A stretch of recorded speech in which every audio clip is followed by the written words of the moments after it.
Well, hello everyone. Welcome to the maiden voyage of something a little different. I'm Kevin Olenick, of course, the host of Agree or Disagree, the podcast, where we talk about controversial things. But I've been doing some thinking, and there are things that do fit on Agree or Disagree, the podcast: politics, current events, relationships, all that sort of stuff. And there's certainly things that don't: hockey, football, sports. And I love talking about those things, but if it doesn't connect with the entire audience, then it should fit with the audience that matters. And this is why we are going to do something a little different. And I've titled this the Hockey Podcast. So we are going to talk about hockey, all things hockey. We're going to eat, drink, sleep hockey. This is the debut episode. And you might be asking, why the hell are we doing a hockey podcast in July? Because there's lots to talk about. Like the NFL, the NHL has quickly become a 24/7, 365 event. We just went through the draft. We went through free agency. We've gone through development camps. Lots has happened and lots still will. We have the Erik Karlsson trade to come down and the dominoes to that. We still have the Max Pacioretty trade that we're expecting. Out here in Vancouver area, there is a lot of excitement about a certain defenseman that's coming. We'll get into that. And then all over Canada, there is so much hockey to talk about that we can keep it going. So we're going to get into it. The general idea here, though, with this podcast is a lot of the podcasts are going to focus on one team. So, you have the Fireside podcast that focuses on the Flames. You have the San Jose Shark crew that focuses on the Sharks and several others. We're not. We're going to look at the NHL as a whole, but we'll talk to certain people about certain perspectives, the big stories, the big news. We'll create more relationships with podcasts and get perspectives. We're even going to plan when Saturday starts, the pre-Saturday HNIC show. So we have lots going on. And to join me on the maiden voyage is from TSN 1040, just started there, is Andy Cole. How's it going, Andy? Hey, good, Kevin. Thanks for having me. Thanks for coming on. Lots to talk about here. Yeah. We will get it, I know, because you're a big Canucks guy. We'll get into the Canucks too as well. But I think we need to start with kind of an overall view of the off-season so far. Who's kind of who's impressed you in this off-season? Who's won the off-season so far for you? Well, I mean, as a Canucks fan, it kills me to say this, but definitely the Maple Leafs. I mean, the fact they were able to get John Tavares, obviously. Hold on. As we talk about John Tavares, we have to have something here.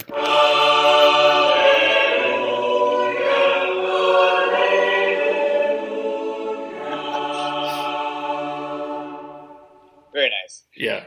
Yeah, Tavares obviously being the big signing in the NHL right now, going back to his hometown Leafs. He grew up a Leafs fan, and it was always a dream of his to play for them, and the fact that they were able to get him. I mean, a lot of people thought that they would. It wasn't a huge surprise. It really came down to the Leafs and the Islanders, whether he'd re-sign with the Islanders or go to the Leafs. But Tavares, he made it very clear he wanted to be a Leaf. Obviously, things are looking up in Toronto right now. They got a great forward group. A little weak on defense still. That'd be probably their weak spot. But with Tavares in the lineup added to Marner, Nylander and Matthews, that's a potent offense. And the Leafs are definitely the winners this offseason for me. They looked fantastic. With that said, the Islanders did pick up a bunch of great players in the draft. They had a terrific entry draft this year. Probably them and the Red Wings were the two winners of the draft. So not to say that the Islanders aren't going to be a good team potentially, especially down the road. But I think the way Tavares looks at it right now, like he's not super young anymore. He's in his late 20s now. He wants to win a cup. And to be honest, the Leafs, probably top 5 teams, definitely the top 10, but probably the top 5 teams in the league that have that chance to really win a cup next year. All they're really weak in is defense. But, I mean, if they can shore that up at the trade deadline especially, I think Toronto's going to be a force. And I know, I think Tavares sees that. And he's like, okay, well, the Leafs, they're my chance, really. And they're really interested in me. Obviously, I'm from there. They're my shot at getting a cup, and that's what every player wants, right? So I can't say I was all that surprised with the signing, but they're definitely the big winners of this offseason so far. The one thing that I think about this Tavares thing is this has a chance to go one or two ways. this has a chance to be an incredible signing for the Leafs. But if they do not win a Stanley Cup with John Tavares, this may come down as an overrated signing. This may come down as one of the most, because they spent a lot of money on this guy. I still don't think that they're the best team in that division, and I still don't know if you even have them in the top 5 in their division, in their conference. I still think you look at Boston and Tampa. We'll get to Tampa a little bit later, especially if they land Karlsson. Pittsburgh, Tampa's definitely the big one. I mean, for sure, they're still the big boys out east, as far as I'm concerned, even over Toronto. If they land Karlsson, obviously that would be huge. And Tampa's the team Toronto really has to get by. And I'm not saying Toronto's winning the cup next year. Like, they really do need to shore up their defense. They need a stronger D-core. But Tavares will definitely help them. He's a fantastic player, top 5, top 10 player in the league, and he's really going to help them. The other thing that I don't think has really kind of fell on the wayside with Toronto is this whole Babcock-Matthews relationship. Because Matthews hasn't had a great 2 playoffs. And I get it. He's like 21 years old. So like expecting him to blow up in the playoffs and be an all-star, it just doesn't happen. But I wonder how sold they are on Matthews. Well, I mean, he's their star. I mean, and I think, very likely their captain soon. Eventually, maybe they give it to Tavares or something. But in the meantime, Matthews is the one that really steers their ship. And he's a young guy. Obviously, you don't want to over-expect things from him in the playoffs. It's still new to him. And I honestly, I don't know the inner workings of the Leafs locker room, and not being from there as well, working in their media side. My knowledge of his and Babcock's apparently rocky at times relationship is minimal at best. So I can't really comment on their relationship, but my understanding is a bit of it was overblown. But at the same time, maybe there were certain things Babcock expected of Matthews that he wasn't able to give. He did have a kind of a quiet playoffs, but I mean, he's still so young. Like, I think it's too early to really criticize him in that regards. If they go deep in the playoffs next year and Matthews is a no-show again, fair enough. But I think he's such a smart player. He's such a great player that it's just a matter of experience for him. The game is so different in the playoffs. Like, it's such a different game when you get to the playoffs than it is in the season. And it's so tight. It's so much harder. You have so much less room out there. Guys defend you so much harder. And I think it's just going to be an adjustment period for Matthews. Yeah, that's true. But then that is the thing that I think is going to be interesting. And I do also think the loss of Van Riemsdyk and 35 goals, I think is going to hurt the Leafs, especially this year. They are going to have to get that back. I mean, their forward group, in terms of combos, which is what the NHL has turned into a lot, right, is combos. The Matthews, Marner, Tavares, and Nylander will be nice combos.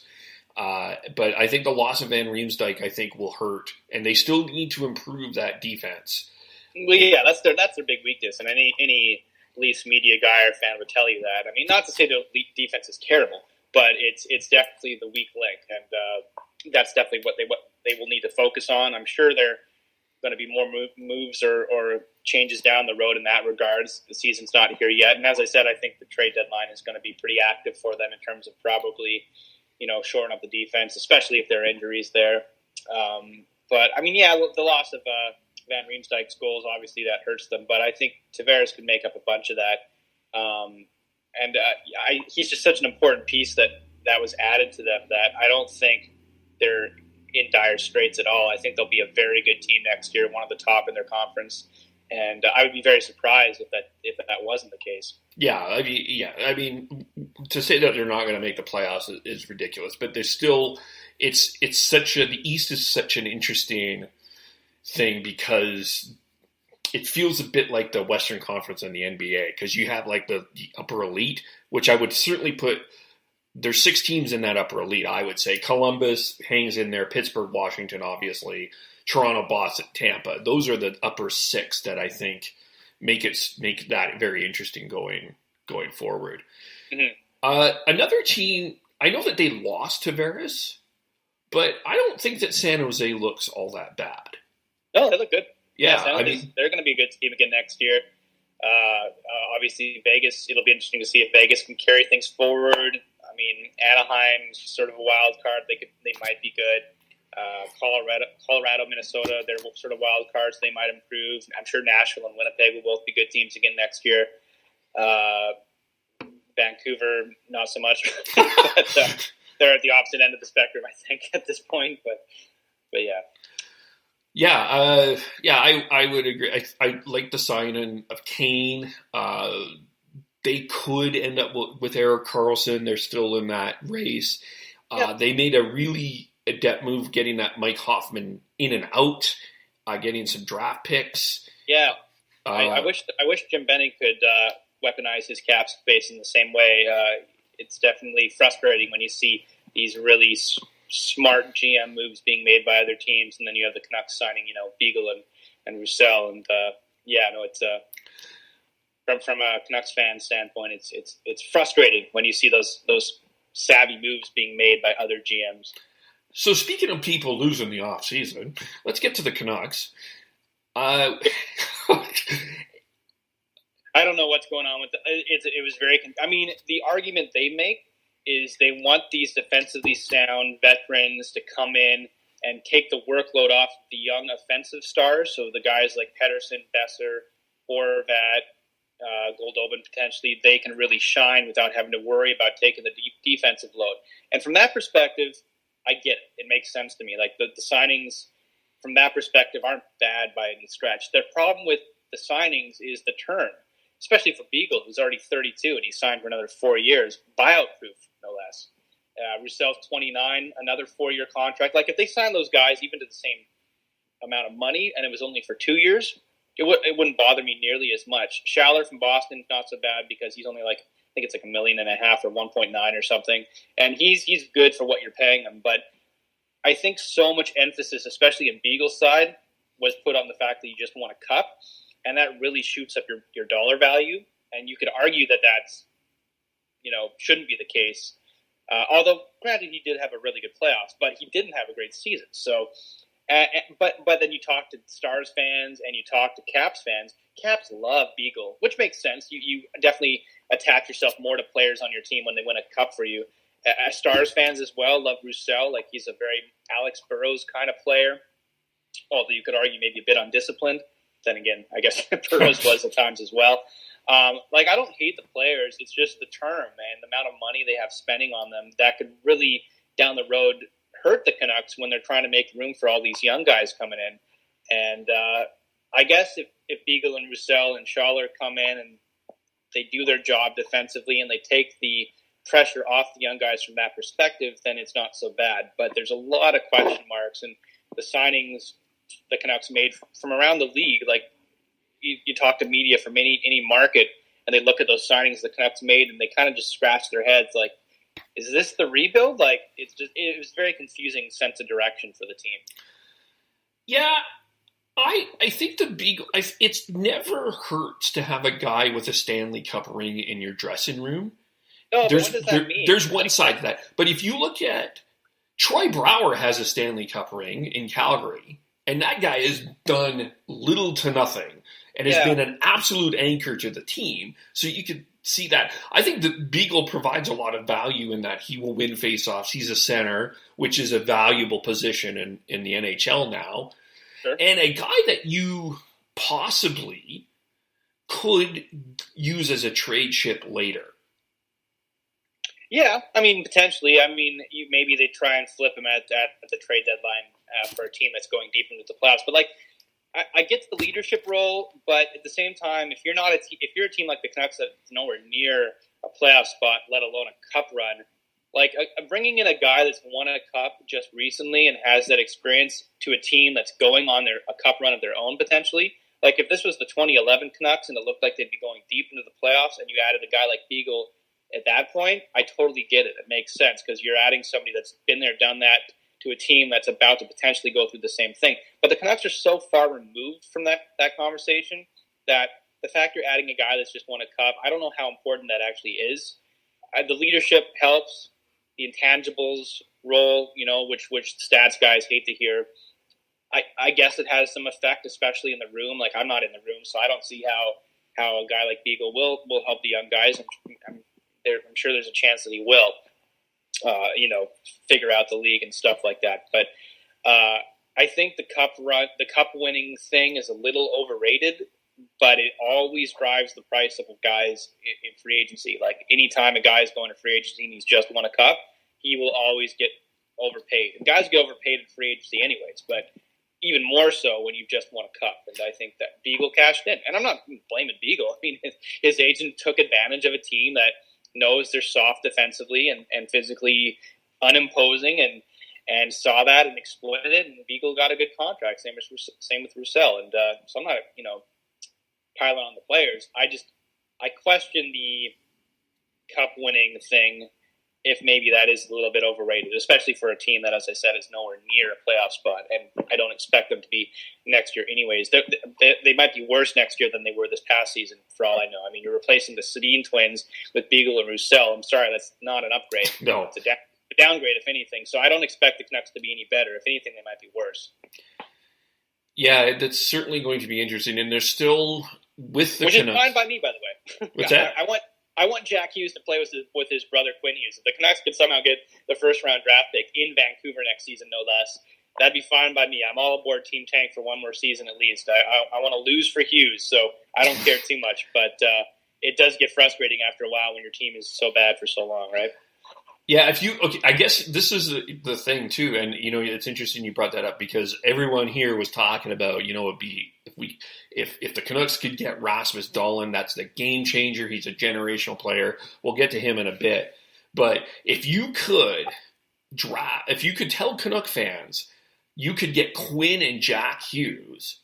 Yeah, I think even after you lose the Sedins, you got another brother. It's almost perfect for that to happen. And I'm not saying that is going to happen, but the one thing like the Canucks did, as much as everyone is arguing the free agency signing, they got a steal at 7 at Quinn Hughes. I mean, this guy is going to be a legit. He was probably the second best defenseman available in this draft, and for them to get him at 7, I think is great. You have to be excited about that. Hughes is huge. Like, I don't know if you watched the rookie game. I saw some of the highlights. The moves that, and granted, he was putting on these moves against kids his age largely and young guys. So whether he does that in an NHL regular season game, that's a different story. But the moves that Quinn Hughes was putting on, like literally, the Canucks have never had a defenseman like Quinn Hughes, and part of that's because they've had so few good defensemen in their time in the NHL. But the other side is that Quinn Hughes really does bring something to the Canucks that they have never had before. They've just never had that skill set on a defenseman. And he was pulling these moves like I've never seen a D-man for the Canucks do before. Like, he looks fantastic. He is so smart.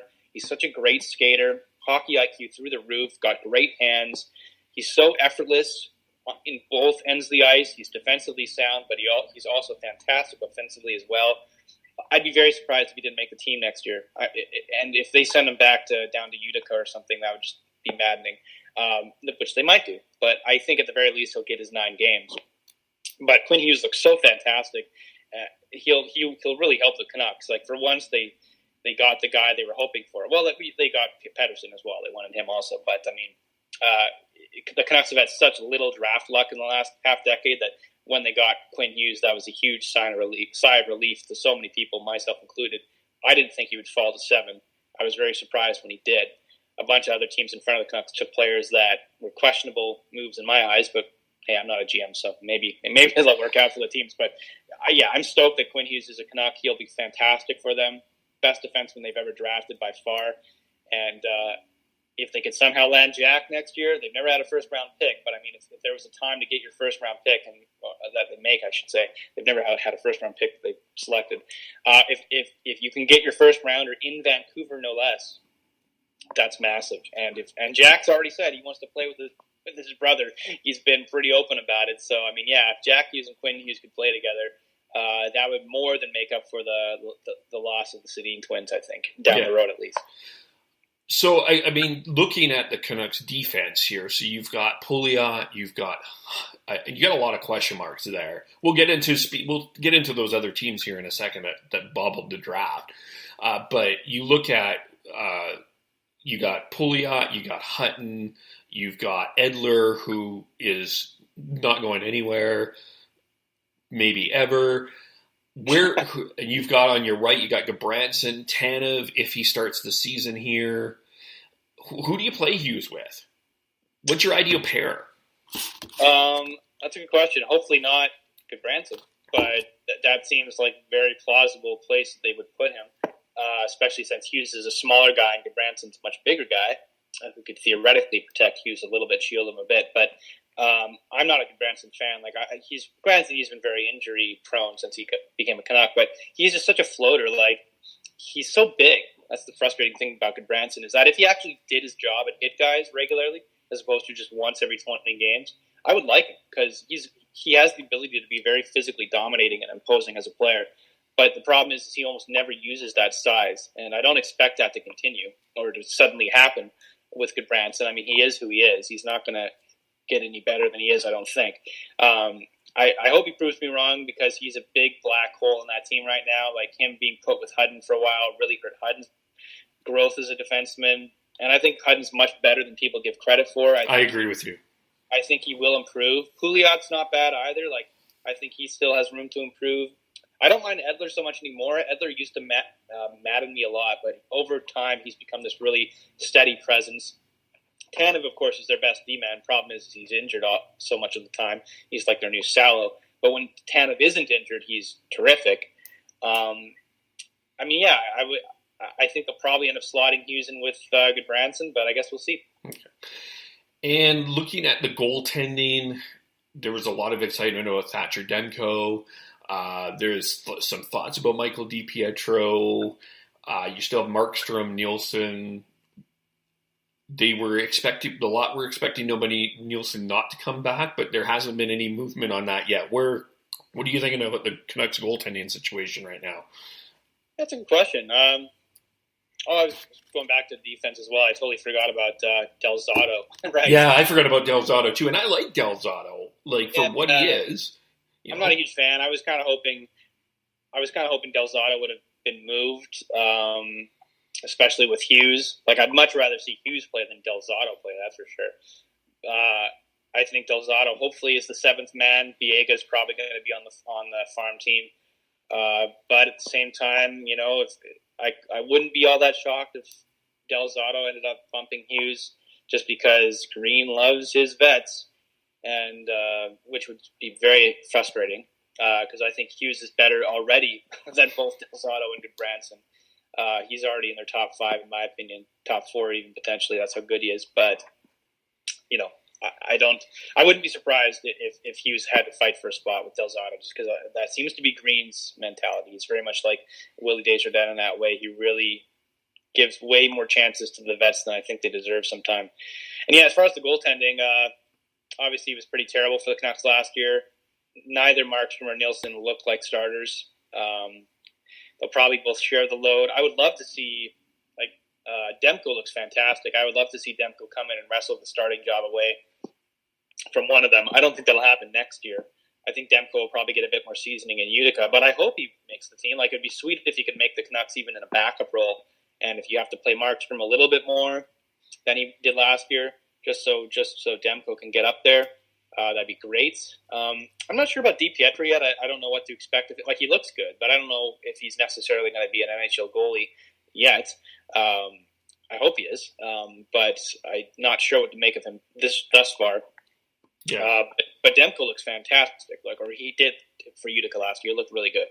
So I think Demko has what it takes to make the Canucks, especially since the Canucks don't have great goaltending as it is. It's not like you have to really fight with a starter that's a bona fide. Like if Ryan Miller was still on the team, it'd be a lot different because he was the bona fide starter, and he earned it because he was great most nights for the Canucks. He's usually their best player.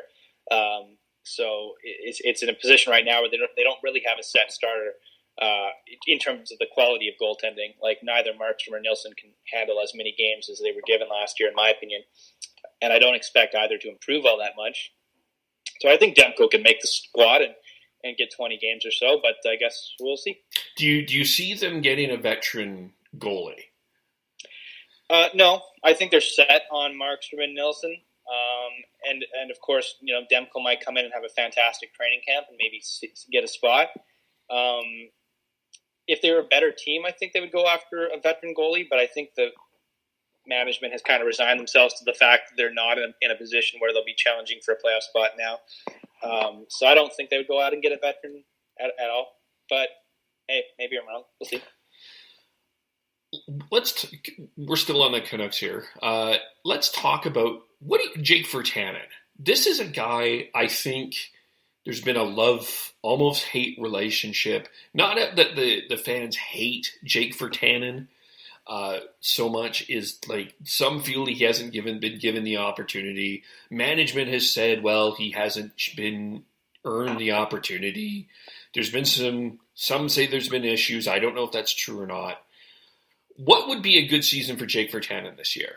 Well, to follow up on last year, I mean, last season was the first season where it really looked like, okay, this kid was starting to understand the pro game and what it meant to be a pro in terms of his training regimen, how seriously he took it. I mean, that was the knock on Virtanen originally, is he wasn't always in the greatest of shape and his training methods were, questionable. But last season, he really showed, when given the opportunity, the kind of player he could be. I think the problem with Virtanen is who he was drafted against. Like, the Canucks picked him over Nylander and Ehlers from Winnipeg, two guys that are going to be bona fide stars in this league. And Virtanen just isn't that kind of a player. Like, I don't think he's ever going to be a superstar or a star by any stretch. Like, Virtanen's ceiling to me is like a good top six power forward. Like, if he could cement himself on that second line, bang some bodies, snipe some pucks, that's the ceiling. But realistically, I think Virtanen's probably going to be more like a third-line grinder in his career, which is fine. Like, if the Canucks picked Virtanen late in the first round and didn't pass in these superstars or star players, I don't think people would dislike him nearly as much. But I think Virtanen, unfortunately, has to go up against guys the Canucks passed over, who even at the time when they did pass over them, people were surprised by. They went for the hometown kid that had some size. But even at that time, people were like, "Really, you're passing up Nylander and Ehlers for this guy?" Like, it seemed questionable at the time, and it turns out it was correct. Yeah. So that's less about Virtanen as the player and more about the situation he found himself in. And then, of course, he came in and didn't really adjust to the NHL game all that well. But over time, he figured it out. And as I said last season, I thought he was really good. Like, most of the time, he was really quite good. And if he can continue to develop along the lines of how he played last year, I think he's going to have a home on the team, no problem. I don't expect him to be a second liner. Like, I think third line is probably more realistic, but obviously I would love to be proven wrong there. It would be fantastic if he could turn into a second line sniper, and maybe he will. Like, he's got all the tools. Like, he's got great speed. He's got a terrific shot, and obviously he's huge, like physically imposing. He doesn't have the greatest hockey IQ. That's probably his knock. Is offensively, he's a little blind sometimes, seeing the play. But that's also something that, will get better over time the more he plays. But I like Virtanen. Like, I have no problem with the player. It was just the unfortunate situation of the Canucks picking him over other guys that looked like, even then, the clearly stronger choices. But I think he's going to be fine next year, and I think he's going to have a good season. Virtanen is the parallel to Bennett in Calgary, Sam Bennett. This is a similar guy. He came into that playoff series against Vancouver a few years ago, was a mad dash rush of excitement, and everyone in Calgary got all excited about it, but he hasn't quite learned the game. I think that there was a lot of coaching issues there. I don't know if him and Gullickson were on the same page, so I guess that will be interesting to see how Bill Peters and him get along. But he took a lot of penalties, like crazy amount, and it's sort of the similar thing.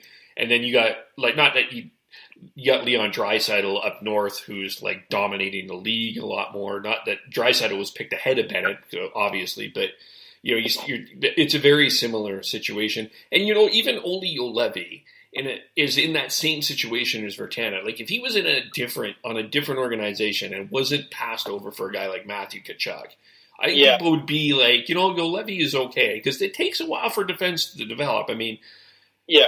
Well, he hasn't even played in NHL. Like, he hasn't even played for the team yet, so I don't want to judge Juolevi too much. Like, once he's had a season or two with the Canucks, for a full year, that's when the judgments can start happening. But I mean, yeah, already in Levy's development, it looks like he's maybe not quite the defenseman the Canucks were hoping for when they drafted him. But that's not to say it can't happen, because you still got to give him time to play. Like, Levy's a little premature, I think, to judge, but he is, again, like Virtanen, going up against the unfortunate situation where the Canucks passed up on what looked to be better players available at that position in the draft for a positional need, which, Benning this year said that they weren't going to be doing that.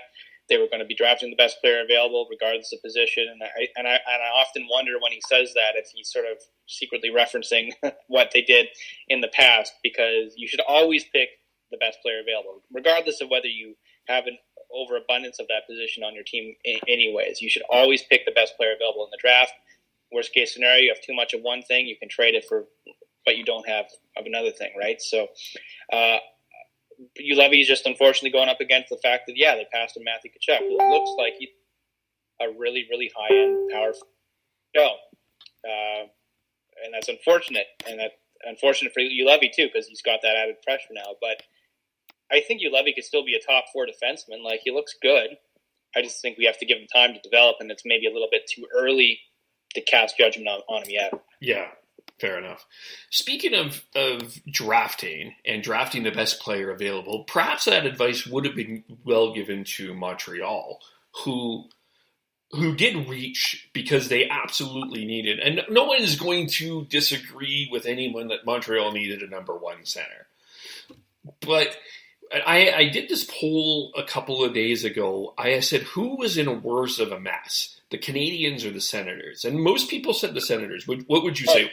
Definitely the Sens. Like, I can't remember. I tweeted this or retweeted this thing like a couple of weeks ago or a week ago. Mark Dumont on Twitter tweeted like a list of all the things that went wrong with the Senators only in the last year, and there was like 12 things on that list. Like, they have had the worst stretch of bad luck in a season that I think I've ever seen a team have. Like, they are without a doubt the team that's most messed up right now for a multitude of reasons. And as unfortunate a situation it is for the Canadiens and the Canucks right now, and the Oilers even potentially, they're not even close to the Senators in terms of how unfortunate things are right now. Like, things are bad in Ottawa, bad right now, and they're at a different level of bad than even the Canucks are, or the Canadiens. Well, the Canadians, I actually would vote. Hear me out on this, because at face value, you look at what's happened in Ottawa. There was a lot of off-field, off-ice stuff, Melnick's PR stuff, Randy Lee, the Carlson Hoffman mess. Carlson wanted to be traded. The LeBreton getting an arena. But the one thing that the Senators have that the Canadiens don't is, I would argue, they have a way to rebuild quicker. Because if you play this Erik Karlsson card right, you're never going to win an Erik Karlsson trade. But if you can get the right value for him, you're at least on the track. And if you get the right value for Matt Duchene, admittedly, you screwed that trade up badly. That was probably the worst trade of the last year for the NHL, like one of the worst trades. If you can recover, you have the opportunity to recover some assets. Where the Canadiens are not going to get anything from Matt Pacioretty, not enough to recover anything. Well, I don't know if anyone is going to touch Carey Price. Well, no, I mean, the problem with the Canadiens is they're kind of like the Canucks, where there are times where it looks like they're refusing to admit they're rebuilding. Like, Bergeron's been on record as saying they're not rebuilding, but it clearly looks like they need to be, because their core is aging and they got to start moving in a younger direction, which they have a bit with their draft picks, but they're not nearly as deep, from a young player standpoint, from a prospect standpoint, that's the word I was looking for. They're not nearly as deep from a prospect standpoint as other teams are. And the one thing that's really handcuffing them is Carey Price. Still is one of, if not the best goalies in the league. But that's a hard contract to move. And if they want to rebuild, that's the guy they have to move. But I think they're just so hesitant with that because he's such a staple of the franchise. And unless Bergevin and co. were to suddenly say, okay, we're stripping everything down, we're legit rebuilding, then yeah, you probably see a guy like Price on the block all of a sudden, assuming he's even able to be traded. I'm not sure if he's got a no movement clause or not. I don't know about that, but assuming he's able to be traded, that's the guy you first have to move to really start the rebuild. But I don't think that's going to happen. Like I think Montreal is still convinced they're going to be competitive, which is arguable. You talk to a lot of guys in their media circle and would say probably they won't be, but we'll see, I guess. As far as Ottawa, yeah, the reason the Carlson trade's taken so long is that everyone's afraid of getting fleeced. Like, Carlson's the best defenseman of his generation, and you don't see those guys on the trading block ever. And the fact that Carlson is, because of the crazy situation in Ottawa, is very unusual. And I think all sides involved are afraid of not getting enough in that package. Because, yeah, if Carlson gets traded, and you think if Carlson gets traded, Ottawa would be set for the next 5 years with prospects and picks and guys that they have can suddenly take in to start a rebuild. That's what we would assume. But Eugene Melnick's not exactly known for his, or I should say, Pierre Dorian, he's the GM, is not exactly known for his savvy moves all the time, and I think that's worrisome to Sens fans that you might not get enough for Carlson. And I mean, if you trade the best D-man of his generation and don't get a good return, that's just more fuel to the fire of Sens fans going like, what is going on with their franchise right now? You add that to an owner that clearly doesn't know what direction he wants the team to go in either, and is more problematic than useful at times. And yeah, things are a mess in Sens land right now, and whoever ends up getting him, whether it's Tampa or Dallas, those two still seem to be the front runners. I think the thing that's taken so long is not only do you have to free up a bunch of cap space, like Bobby Ryan apparently is part of the package just to free up the space, or I should say just to get a return back that they want to get rid of his contract. But that's a bone of contention probably for other teams that don't want to take on that cap space. So I think, it's really a lot of moving parts. It's quite complex because nobody wants to be the loser in this deal, and invariably somebody will be. And I think that's ultimately what's holding it back. What would you? Okay, let's deal with Carlson first, and then Carey Price. What would be a good return for Erik Karlsson, like realistically? Oh, geez. Like a top six, at least, the very minimum, a top six roster player, a couple of prospects, and a couple of picks. Like, you should at least be able to get 5 players for him. 1 or 2 that are able to play right now and be good players. A couple of guys that'll be good players in 3 or 4 years, and a couple of picks. Like, that's the minimum, I would think, for a guy of Carlson's stature. And then, Carlson's not like a young guy anymore, but he's probably got 5 or 6 great years of hockey still left in him. And a team like Tampa, for example, that would try and take him on, they hope to win a cup in the next 5-6 years. I'm sure they're going to be a contender at least for a few more years, or not longer. Like, they got such a great squad, and all their guys are still so young. Tampa's going to be a contender for a long time. So they assume if they take on a guy like Karlsson, within that 5-6 year window, they'll hopefully have won a cup by then, because they just have constructed. Steve Yzerman has just done such a great job constructing such a strong team. But it's just the return is so massive. Like, Tampa would have to give up, a lot to get Karlsson, and they have the players to do that. Like, they have a huge influx of prospects and younger players, and they could give up a bunch and still be a very good team.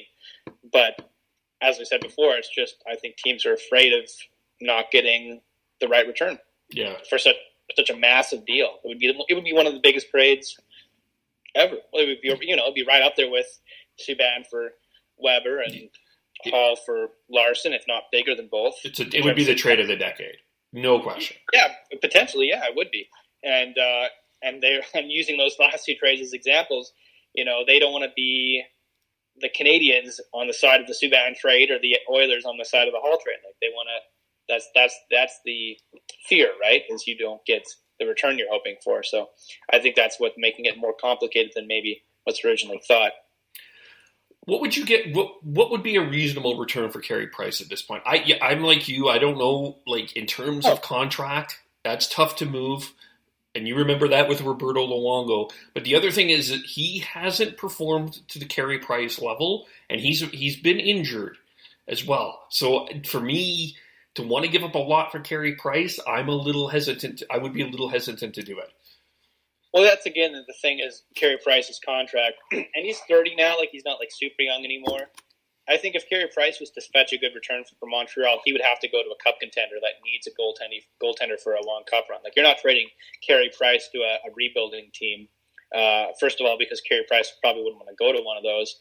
Price wants to win a cup too, like anyone. So if Price was going to get traded, it would be to a cup contender, but it would also have to be to a team that could afford his cap hit. So that's a tougher one. I don't think you would get the same return for Price as you would for Carlson. No. But it would still be a good return, I'd like to think. It's just more a matter of finding the team that can afford him that is also able to contend for a cup that needs a goalie. Yeah, I guess if you're Pittsburgh, you might think of it, depending on what you think of Murray, you might take that shot.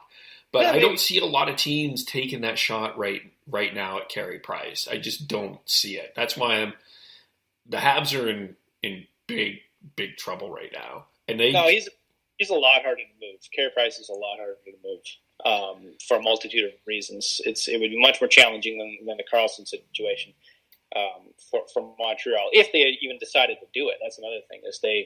As I said, they still think they can contend for a playoff spot with Price because that's how good he is. And maybe they're right, maybe they can, but he would be a very hard guy to move, if anything, just because I don't know if Montreal would even want to move him. Yeah.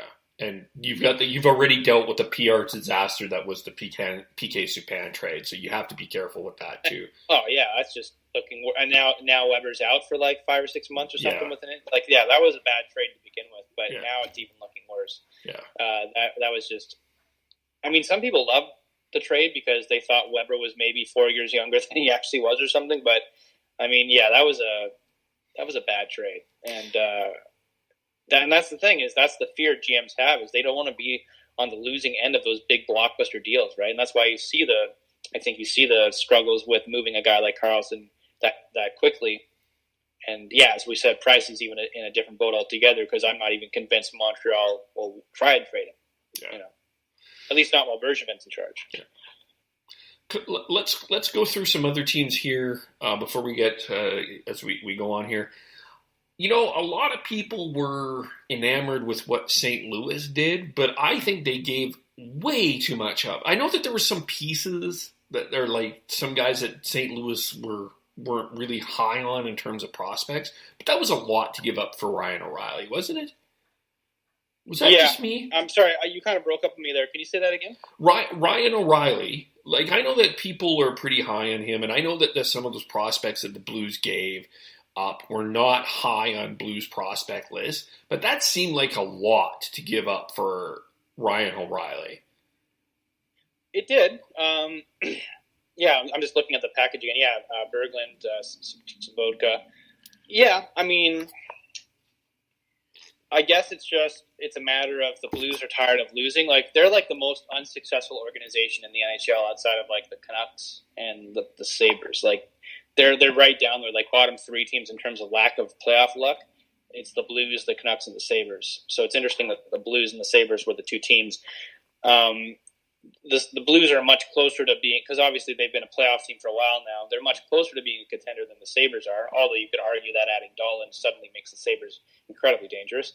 We'll see, I guess. But the Blues probably looked at it like, okay, the guys that we're trading are good players, but they haven't been getting it done for us, and we need to shake things up, and O'Reilly is a better player than any of the guys the Blues traded. Is he better than all 3 collectively, plus the picks? That's the argument, of course, but I guess we'll see. But the Blues needed a shakeup, and they needed to add. They needed a center, especially with Stastny going, and I think they just see O'Reilly as O'Reilly's still a very good. He's an excellent player, an excellent center. He's still quite young, and they're looking at it like we've had so much lack of success for a little while now that we just need to shake things up. O'Reilly's available. Let's take the chance and see if he can give us that extra oomph we need to get to that next stage in the playoffs. Yeah, it'll be interesting. And they have an interesting 1-2 center punch now because they have Riley and Bozak, which that'll be interesting to see in that division. Yeah, you do need in that division specifically. You do need a 1-2 combination to get anywhere. Let's talk quickly about Winnipeg. They did lose Paul Stastny. They gave up on Steve Mason for obvious reasons, and Joel Armia, who's a serviceable guy, getting to the Western Conference Finals. Do you see them still in contention there, or are they? Oh yeah. Oh, the Jets are still going to be awesome next year again, and I think they'll definitely be a contender for a little while now. They got so many great young players that are still really young, but also really good.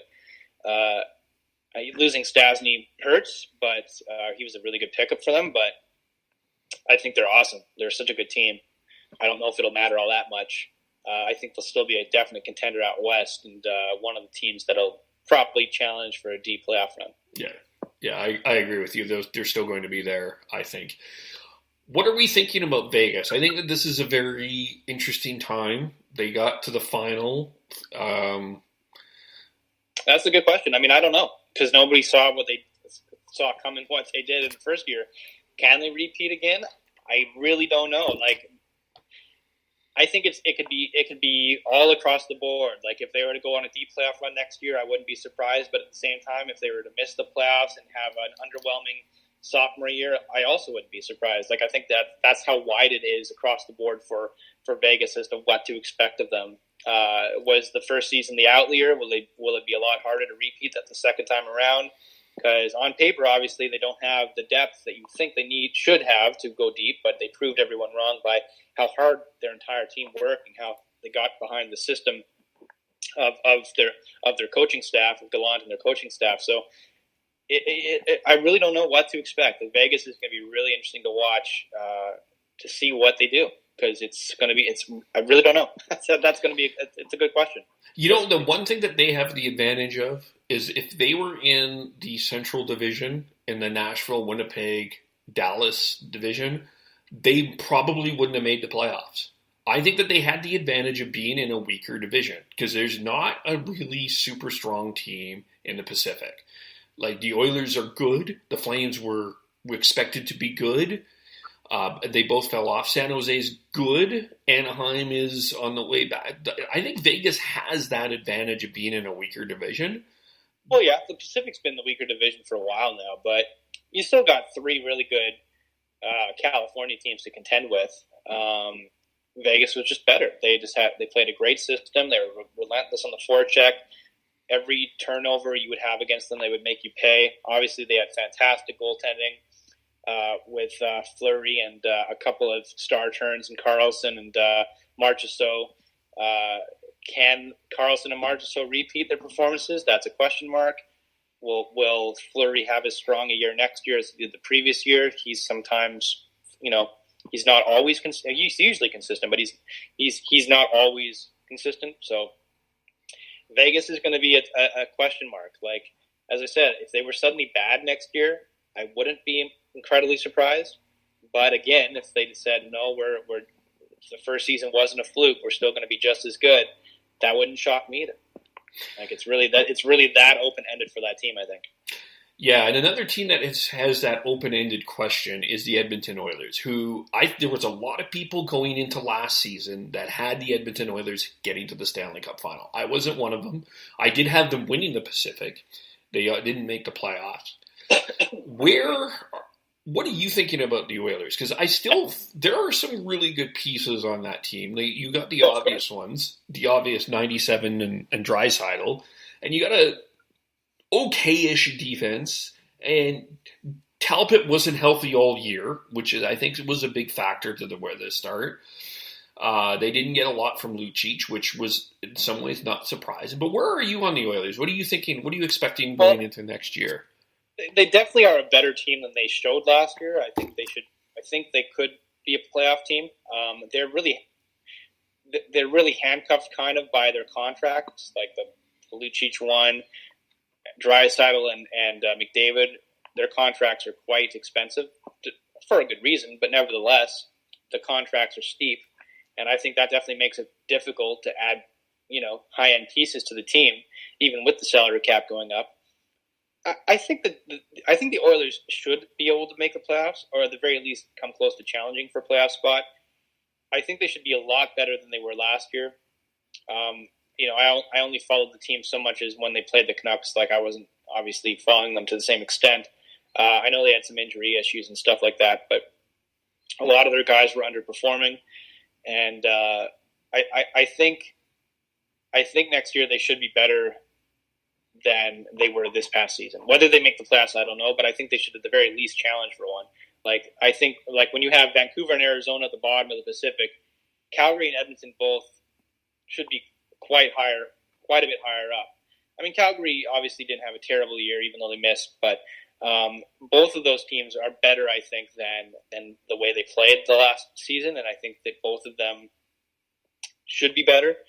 I could see them even being better than LA, who, I don't know, LA's got Kovalchuk that they added, but I think I see LA more on a downswing than an upswing. And even Anaheim, I don't know if Anaheim can repeat their success next year that they had the previous season.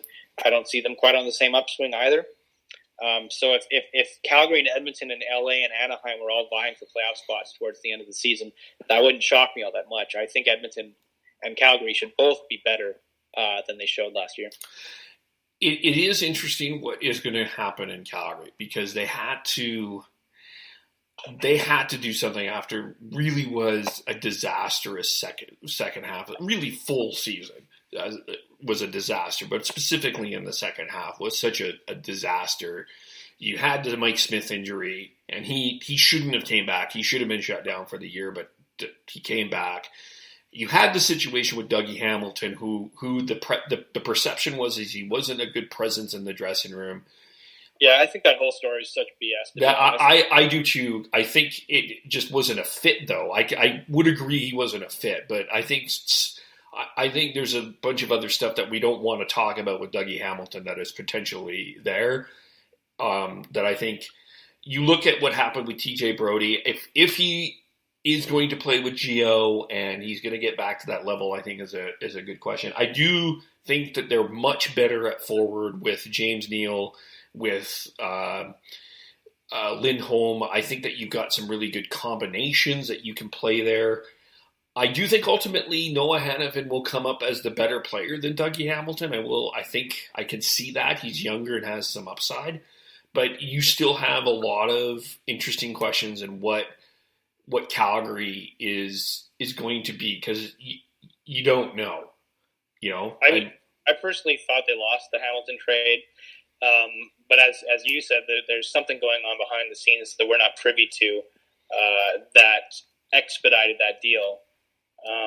But I personally think Hamilton's a much better D-man than Hanifin. I think Hanifin's a little overrated, to be honest. I mean, maybe he'll live up to his draft potential, but I see Hanifin more as a third or fourth pairing D-man, whereas Hanifin, I should say, is a third or fourth pairing D-man, where Hamilton is legit top pairing. So I'm not quite sure what Calgary was thinking there. They're taking an awful risk. But as you said, there's something there behind the scenes maybe we're not seeing that caused that trade to happen. But even with Hamilton gone, I still think Calgary's a good team. And I think they should be better next season than they were this past year. I think you have to look at that trade with the combination of signing James Neal and look at it that way, because the top six Michael Furland, yes, he's 20, he got 20 goals, and his mom was a great story, and yeah, he dominated that one playoff series, but his consistency, especially when you took him off the Monahan-Gaudreau line, it just wasn't the same. Where I see you can move a number of different people. I think the creativity of the top six, I think, helps there. And I think even the creativity of what you can do on defense there, I think in terms of depth. Hanifin isn't expected to be the number one defenseman. Where I think there was a lot of people expecting Dougie Hamilton to win Norris trophies, to be this dominant guy. I don't see the same thing with Noah Hanifin. So I think there's an opportunity for him to develop, which in the long run. He's still super young. I want to say he's 21 or something. So, yeah, he could develop into a great D-man. I think his expectations of where he was going to be when he was drafted are a little bit different now than where he will end up, just in terms of the kind of a player that he is. He's much more defensively oriented, but I don't think he's a bad D-man by any means, and he'll definitely help Calgary. But I don't think he's going to be, at least not at first. I don't think he's going to be an improvement over Hamilton, maybe down the road, but I think, as I said, I guess there were just some outside factors that we're not seeing that were a part of that deal that I think were a little overblown, like the whole him wanting to go to a museum instead of eat with buddies at Moxie's. Like, I don't know if that's necessarily completely accurate or not, but whether that's a question about is he a team player kind of guy, or if he more likes to keep to himself sort of thing. But if that is the case, that's too bad, because that shouldn't have an impact on how you play for the team. Like, even if you are a bit of a loner, like if you're a great D-man and you can help your team win, that should supersede anything that you do outside of the arena, in my opinion. Yeah. So, but at the same time, I don't know. Like, this is all speculation. Like, we don't know. So, I think some of it was a bit overblown, but I don't see Calgary improving by moving Hamilton. Hanifin isn't as good now as Hamilton is. Hopefully, I mean, I'm sure their hope is that he will be down the road because he's still so young. But it's a risky trade. And you talk to Flames fans, you'll be hard pressed to find a Flames fan that liked that move. Most people were pretty unhappy about it. So I think that goes to show the kind of D-man that Hamilton is. No, because I'm a Flames follower, there are some people that are pretty happy about it.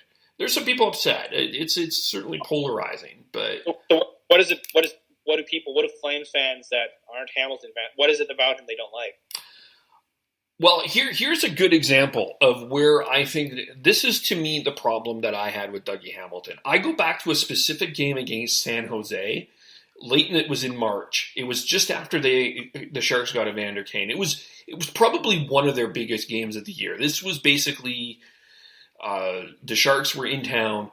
Evander Kane took Dougie Hamilton to school on one play. Like, Hamilton never moved. Like, he was just this passenger in one of the biggest games of the year. And there were too many times that Dougie Hamilton was a passenger. You even look back at the playoff series against Anaheim a couple years ago. He took a really terrible penalty in Game 2 that cost him the series. There was just times that, yes, Dougie Hamilton, his talent is immense, but there were times that Dougie Hamilton didn't seem to show up when it was time for Dougie Hamilton to show up. He was just a bit of a floater, you're saying? Yeah, that was and it just came at really inopportune times. And that was the frustration with him. But there was so much expectation on Dougie Hamilton. Like, there's two polarizing people in Calgary right now, I think. Dougie Hamilton and Troy. Troy Brouwer is universally hated because he somehow got on the power play. They started calling it the Brouwer play. Yeah, well, even at the time, I know that signing was kind of made fun of. Like, really? Like, that's what you're doing? But okay. Yeah, still, yeah. I don't know. I mean, if that is the case, like, obviously I didn't watch every Flames game last year. If that's the case, if Hamilton underperformed a lot of the season, fair enough. But the bulk of the reactions I was seeing from people in media and just Twitter sphere, Flames Twitter and stuff, people for the most part seemed rather unhappy with that deal, just based on the talent level that Hamilton has. And what if he comes back next year and has a bounce back season from the previous one in terms of what you're saying is sort of a floating season? I don't know. It seems like a big risk for Calgary, but it strikes me that there was more behind the scenes that expedited that deal than maybe his on ice play. But if you're telling me that there are Flames fans that are happy with the deal, then, well, I guess you got to hope then that Hanifin works out and develops into a top pairing D-man. Yeah, because that's what you're losing, right? Yeah, for sure. And it's going to be a lot of question about what TJ Brodie, who is another person that is just frustrating Flames fans. You're putting him back with Gio. I personally am concerned if you're going to get the same TJ Brodie that you got before. I could make an argument that probably mid-season, if you see an Anderson or a Valimaki or one of those guys that start to grow, you could see Brodie be moved mid-season. I don't think you move him now, but I think there's still a lot of pressure on TJ Brodie and that defense. And still with goaltending with the Flames, Mike Smith is 36 years old. It's going to be interesting. I mean, yes, he was absolutely outstanding and lights out in the first half, but second half it wasn't the same, and that's always going to be a question in Calgary as well. Yes, this is an interesting guy to attach your star to, especially if you want to become a playoff team. I think Smith is getting an age now where hitting an age now, rather, where I just don't know if he's necessarily the guy that you want to have as your starter. But it looks like the Flames are taking a shot with him, right? So we'll see. Yeah, it's going to be interesting to see what happens there. Let's finish off, because Rasmus Dahlin did sign his 3-year contract today, his entry-level deal. Unsurprisingly. This was a guy that everyone was talking about, and we were all raving about, because, I mean, where was he going to go? What do you do? He's now signed. We have the quietness. He's going to be he's not in a huge Canada hockey market. I mean, Buffalo is Buffalo. What is a reasonable expectation for Rasmus Dahlin next year? Oh, well, just like it was with McDavid and Matthews in their first year, like he's that good. Like, he is a generational player in the same category as McDavid and Matthews. I would expect him to come in and have a great rookie year, probably contend for the Calder. He's the best D-man that we've seen drafted since Hedman and Carlson.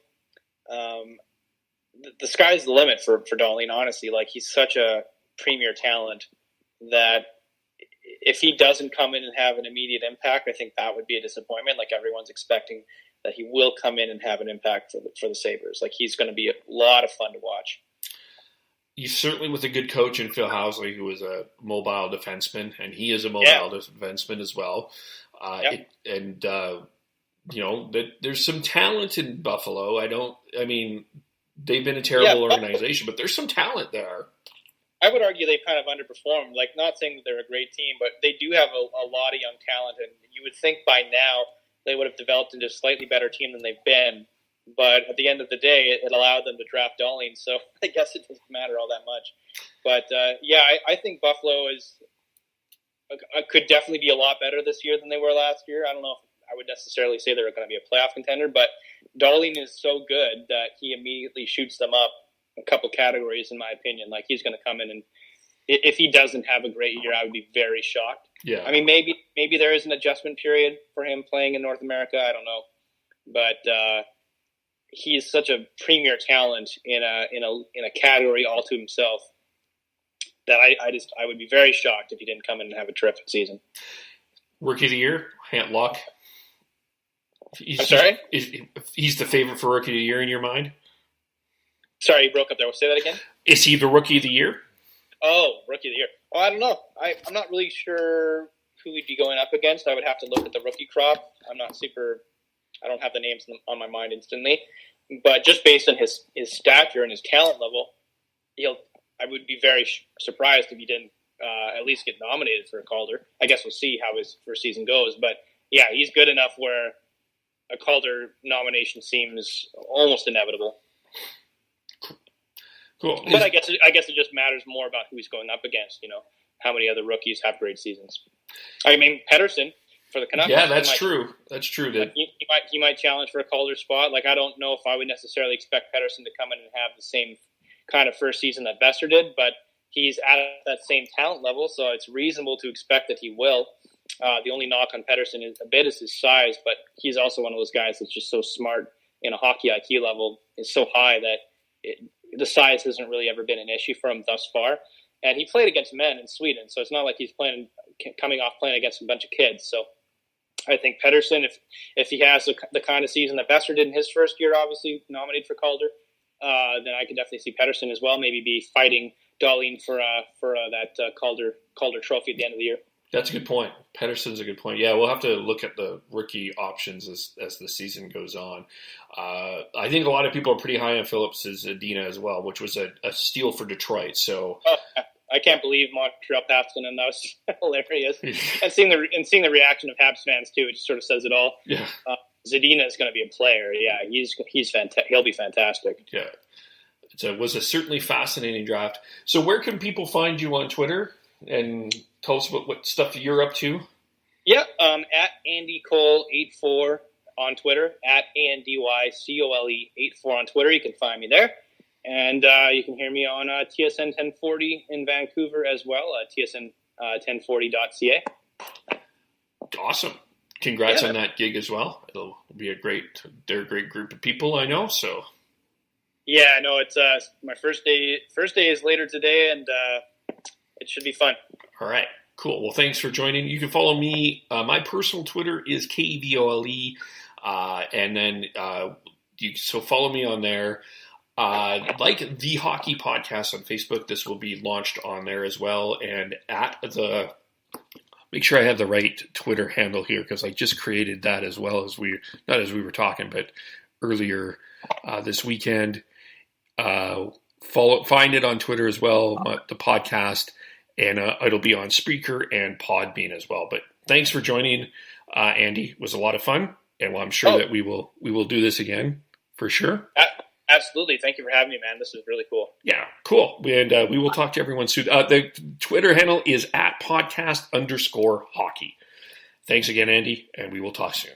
Bye for now. All right, take care, man. Cheers.